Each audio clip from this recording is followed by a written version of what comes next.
کہ جو ڈنڈا بھی ہے تو وہ بھی اسلحے میں ہی شامل آتا ہے،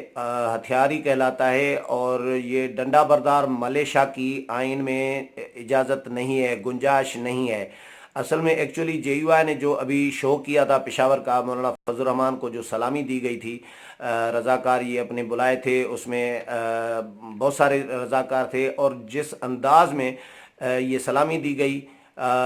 اسی طرح گارڈ آف آنر دیا جاتا ہے حکومتی ڈگنیٹریز کو، شخصیات کو، جو اہم شخصیات فارن سے آتی ہیں، غیر ملکی صدر کوئی وزیر اعظم آتا ہے یا کوئی اہم شخصیت آتی ہے، تو جن کو بھی بہرحال گارڈ آف آنر دیا جاتا ہے، یا ہمارے ملک میں وزیر اعظم یا صدر نئے منتخب ہوتے ہیں تو ان کو بھی گارڈ آف آنر دیا جاتا ہے۔ تو اسی انداز میں فوجی انداز میں یہ ہوا تھا جے یو آئی کا، جس پر اعتراض ہوا ہے۔ شوکت یوسف زئی نے سب سے پہلے اعتراض اٹھایا تھا، اور انہوں نے کہا تھا کہ یہ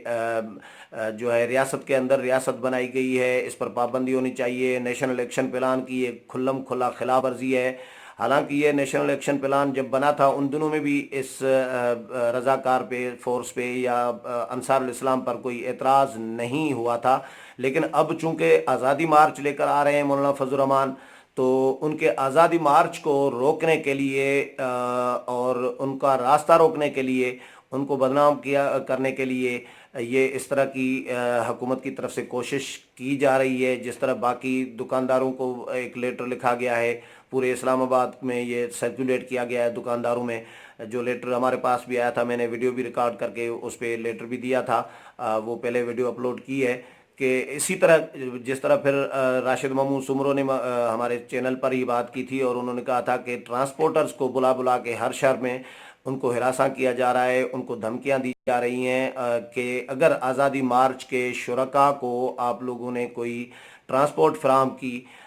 تو پھر آپ حوالات میں ہوں گے۔ اسی طرح ہی اسلام آباد کے دکانداروں کو کہا گیا ہے کہ کوئی ٹینٹ دیا، جنریٹر دیا، یا کسی کی گاڑی ٹھیک کی، پنکچر ٹھیک کیا، یا کوئی بھی سہولت فراہم کی تو پھر آپ لوگ حوالات میں ہوں گے، آپ لوگوں کے خلاف ضابطے کی خلاف ورزی کی کارروائی ہوگی۔ تو یہ دو خبریں۔ تیسری خبر، اہم خبر یہ ہے کہ جو آج مذاکرات مؤخر ہوئے ہیں جے یو آئی اور پی ٹی آئی کی حکومتی مذاکراتی کمیٹی کے درمیان، وہ مذاکرات کرے گی تو ربر کمیٹی اب، لیکن ربر کمیٹی کا جو اجلاس 22 اکتوبر کو بلایا گیا تھا،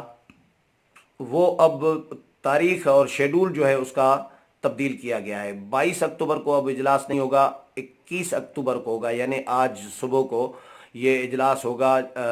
اکرم خان درانی کی رہائش گاہ پر یہ اجلاس بلایا گیا ہے، اور اس میں رہبر کمیٹی یہ ڈیسائیڈ کرے گی کہ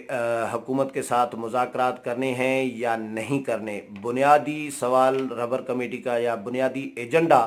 یہی ہوگا کہ حکومت کے ساتھ مذاکرات کرنے ہیں یا نہیں کرنے۔ مجھے جو نظر آ رہا ہے کہ میرا خیال ہے کہ ربر کمیٹی مذاکرات کے لیے ایگری کرے گی، انکار نہیں کرے گی، کیونکہ اپوزیشن اپنے اوپر کبھی بھی نہیں لینا چاہے گی کہ ہمارے سر الزام لگے کہ اپوزیشن نے انکار کر دیا مذاکرات سے، اور جو حالات بنیں گے وہ ذمہ داری اس کی افراتفری ہوتی ہے۔ جس طرح پرویز خٹک بول چکے ہیں کہ اگر اپوزیشن مذاکرات نہیں کرے گی تو پھر افراتفری ہوگی اور اس کی ذمہ داری اپوزیشن پر ہوگی۔ تو اپوزیشن اپنے ذمہ چیزیں نہیں ڈالے گی، اور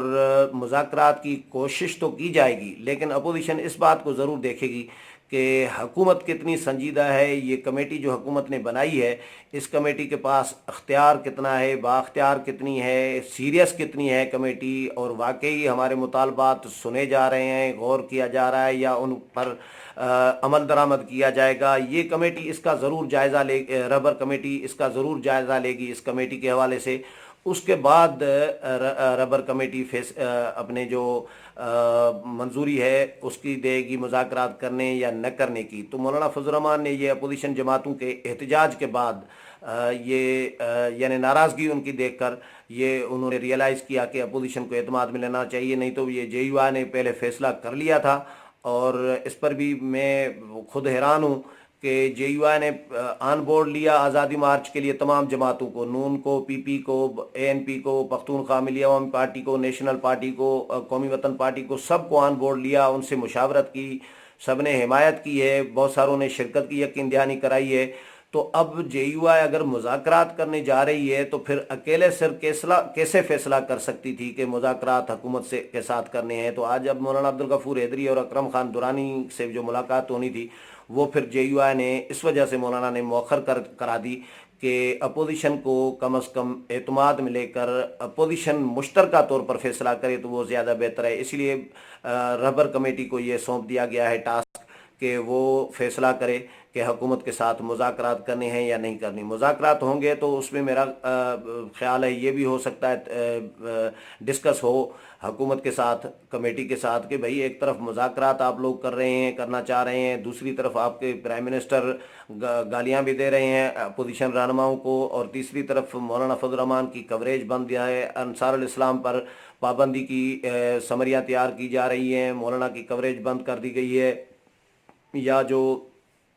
دکاندار ہیں ان کو ڈرایا دھمکایا جا رہا ہے، ٹرانسپورٹر کو دھمکایا جا رہا ہے. تو یہ رکاوٹیں یا تو اس طرح کے کام کیے جائیں یا پھر مذاکرات کریں، ایک کام کریں. تو یہ ساری چیزیں ڈسکس ہوں گی، اور بہرحال جو بھی اپڈیٹ ہوگا اس حوالے سے پھر آج صبح کو دن کو بھی اپڈیٹ کرتا رہوں گا. جو میٹنگ ہوگی اس کا بھی اپڈیٹ دوں گا رہبر کمیٹی کے حوالے سے کہ رہبر کمیٹی نے کیا فیصلہ کیا ہے. جو بھی اپڈیٹ ہوگا رابطے میں رہیں گے. تب تک اجازت چاہتا ہوں. اللہ حافظ.